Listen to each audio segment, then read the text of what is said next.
সম্মাননীয় সুধীমণ্ডলী, আমি আপনাদেরকে স্বচ্ছ দেশের স্বপ্ন ইউটিউব চ্যানেলের পক্ষ থেকে অশোক মেট্রো স্টেশনের কাছে যে পার্ক আছে বেঞ্জাকিট্টি পার্কে সন্ধ্যার পরে স্বাগত জানাচ্ছি। এখন আপনারা দেখছেন যে লাইট জ্বলে গেছে বিভিন্ন জায়গায়, অলরেডি সূর্য ডুবে গেছে। এখন সন্ধ্যার পরে পার্কের অবস্থাটা কি সেটা একটা ধারণা দেওয়ার চেষ্টা করছি।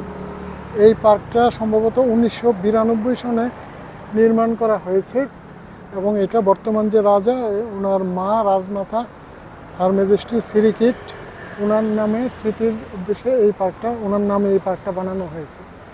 উনি তো কয়েক মাস আগে চিরবিদায় নিয়েছেন। এখন তার অন্ত্যেষ্টিক্রিয়ার প্রক্রিয়া শুরু হবে ফেব্রুয়ারি মাস থেকে। এখন সন্ধ্যার পরে এটার পাশের রাস্তার আসার পাশে একটা উঁচু ভবন, এটা কিসের ভবন আমি ঠিক বুঝতে পারছি না। এই ভবনের একটু উঁচু জায়গা থেকে আমি আপনাদেরকে এই পার্কের অবস্থাটা দেখানোর চেষ্টা করছি। এখন তো ওই যে বিকালে ফোয়ারা 3টা চালু করেছে, আগে ফোয়ারা ছিল না, এখন ফোয়ারা চালু করেছে। এখন উপর থেকে দেখাচ্ছে এবং বিকাল যত রোদের তাপ কমে এসছে তখন মানে হাজার হাজার মানুষ চলে এসছে, তারা ওই শরীরচর্চা করার জন্য তারা দৌড়াচ্ছে, কেউ তারপরে কেউ এক্সারসাইজ করছে, বিভিন্ন জায়গায় সেরকম আছে। কেউ শুধুই হাঁটছে, যারা বেশি বয়স্ক তারা শুধু হাঁটছে। এখানে এই দেখছেন যেটা, এই যে চারপাশে এটা হলো লেক, এবং লেকের মাঝখানে এই যে সার্কেলের মতো একটা দেওয়া আছে সুন্দর, এইটাতে এখন জনসাধারণের প্রবেশ নিষেধ, যার জন্য আমরা বাইরের থেকে এটা আপনাদেরকে দেখাচ্ছি, ভিতরে যেতে পারছি না। ভিতরে ওই যে গেটটা বন্ধ, আর এখানে তো সিকিউরিটির লোক আছে। তাছাড়া এখানে যারা আসে তারা ওই যে একটা রশি দিয়ে আটকে রাখলেও আর কেউ ওইটা ক্রস করে যাবে না, এটা তাদের সংস্কৃতি এরকম, তারা এটা যাবে না। এখন এখানে সন্ধ্যার পরের দৃশ্যটা একটু দেখালাম। এটা অশোক মেট্রো স্টেশন থেকে 5-6 মিনিট হাঁটলেই আসা যায়।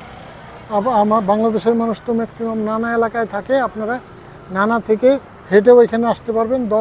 11 থেকে 12 মিনিট সময় লাগবে এখানে পৌঁছাইতে। আর যদি মেট্রোতে অশোকে 1 স্টেশন মাত্র, সেইখানে আসতে চান সেইভাবে এসেও আসতে পারেন। এসে দেখতে পারবেন যে কত পরিকল্পিতভাবে বানানো ওয়াকওয়ে, সাইক্লিংয়ের জন্য জায়গা, ফুল গাছ, পাতার গাছ, ফলের গাছ। আমি আম সহ মানে অন্যান্য ফল, সফেদা দেখলাম গাছের মধ্যে প্রচুর পরিমাণে ধরে আছে। মানে একটা গাছে হাজার হাজার আম। এটা এখন ছোট, বড় হইলে আর যদি অর্ধেকও থাকে তাহলে ডাল ভেঙে পড়ে যাবে, এমন অবস্থা। যাক, সন্ধ্যার পরের দৃশ্যটাও আপনাদেরকে দেখালাম এবং আপনাদেরকে আমন্ত্রণ জানালাম যে আপনারা নিজেরা এসে এখানে এত সুন্দর পার্কটা একদম হাতের কাছে, এখানে হেঁটেই আসা যাবে, কোনো সময় খুব বেশি লাগবে না, 12-13 মিনিট, কোনো পয়সা খরচ হবে না। এইভাবে আসবেন, এসে এখানে দেখে যাবেন এবং কিছু নিজের মধ্যে আমরা যা দেখব তার 2-1টা হইলেও ধারণ করে নিয়ে যাব, যাতে আমরা আমাদের পরিবেশকে সুন্দর রাখার চেষ্টা করি, আমরা আমাদের দেশের স্থাপনাকে পরিচ্ছন্ন রাখার চেষ্টা করি। এতে আমাদের মানসিক স্বাস্থ্য, শারীরিক স্বাস্থ্য ভালো থাকবে, আমাদের মর্যাদা বাড়বে। এই প্রত্যাশা রেখে সবাইকে এই পার্কে আসার আমন্ত্রণ জানিয়ে ধন্যবাদ জানিয়ে এখান থেকে বিদায় নিচ্ছি। ধন্যবাদ।